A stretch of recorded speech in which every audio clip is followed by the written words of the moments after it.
Good day, everybody, and welcome to another edition of the Military and Foreign Affairs Network. I am your host, the voice of reason.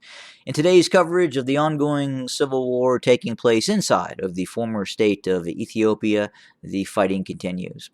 We are continuing to receive reports of fighting both in the Afar region, along the border of the Tigray region, and continued fighting as the Tigrayan Defense Forces continue to move south of Desce, south of Kambalcha, within the vicinity of Debre Burhan, Debre Sina, and then obviously Shia Robit. And again, we continue to see video evidence that the former prime minister of the former state of Ethiopia, Abiy Ahmed, would appear to be orchestrating combat operations inside of the Afar region, as opposed to where most of the heaviest fighting is occurring, which is in the vicinity of Debre Burhan and Debre Sina, and south of Shia Robit in this area along the A2 highway. So the question is why is the former prime minister operating in the Afar region in some very apparent desolate terrain with very few people who happen to live in that area, as opposed to where the main body of the Tigrayan Defense Forces is progressing down the A2 highway towards the capital, Addis Ababa, also known as Fenfene. Well, it would be much more risky for the former prime minister to operate within the vicinity of Debre Burhan. Obviously, we know that there are OLA forces to the southwest of Debre Burhan. There are OLA forces to the north of Addis Ababa, and there are also OLA forces to the northwest of Addis Ababa, also known as Fenfene. Also, so again, it would place Abiy Ahmed in a very precarious position to be operating from a frontline area such as Debre Burhan.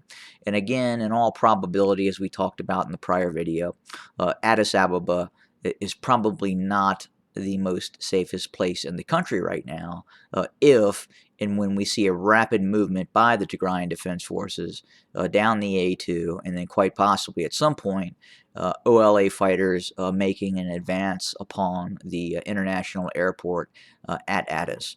And then obviously that would really restrict Abiy Ahmed's way out of the country.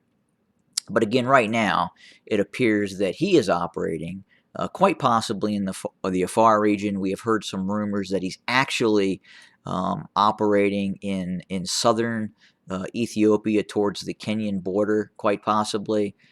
Again, very difficult to say. We also know that area is sporadically controlled by the Ethiopian central government, meaning there are quite a lot of Oromo Liberation Army activities in southern Ethiopia as well. So in all probability, given that the Ethiopian National Defense Forces and more importantly the Afar regional militias have had more success in fighting the Tigrayan Defense Forces in the Afar region near Mille, west of Mille, than in other parts of the country. So right now, this very sparsely populated, very flat area is really the only, I don't want to call it a victory, maybe a tactical victory in terms of some isolated fighting that is occurring on the B11 and A1 highways, and just west now of the main road junction, the Djibouti road junction. But again, in all probability, because he is probably now relocated his command headquarters to Samara. Obviously, there is an airport there. We do know that Samara is fully under the control of Amhara regional militias, which are closely allied to the Ethiopian National Defense Forces. We also know that some drones were operating out of this airbase as well. So in all probability, he has established a temporary command post in Samara, given that there's probably less fear that Samara would be taken as opposed to the actual fall of Addis Ababa at some point. And of course, this would give him the ability to immediately, either via an overland route or via helicopter or aircraft, fly directly to Eritrea if needed. And we also believe that he is at times spending time in Eritrea, and there are contingency plans set up for him to rapidly move to Eritrea if needed. But again, that is the situation. That is probably why he, meaning the former Prime Minister of Ethiopia, is operating in the Afar region. Much safer, much less risk.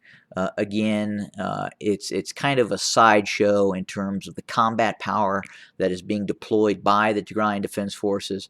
I would say probably less than 10% of the Tigrayan Defense Forces' total combat power is projected into the Afar region and along the border of the Afar region. Now, obviously, there are holding forces in Kambalcha, east of Kambalcha, near Bate. Apparently, the fighting is taking place to the east of Bate. But again, we don't expect the Afar regional militias and ENDF forces to remain in this area for very long until Tigrayan Defense Forces move some forces back into this area and evict those forces at a certain point. But again, as I talked about, these towns are very, very small, and it may not even be worth the while of the Tigrayan Defense Forces to move back into the Afar region and risk being struck by drones, either UAE or drones being directly operated by the Ethiopian intelligence agencies or the Ethiopian Air Force. At some point, I would say that if and when we see the fall of Addis Ababa, obviously attention may be re-evaluated and moved back into the Afar region. But right now, it's simply something that it is not necessary for the current flow of the conflict. But we're going to continue to monitor the situation and, of course, report as conditions warrant it. Have a great day, everybody.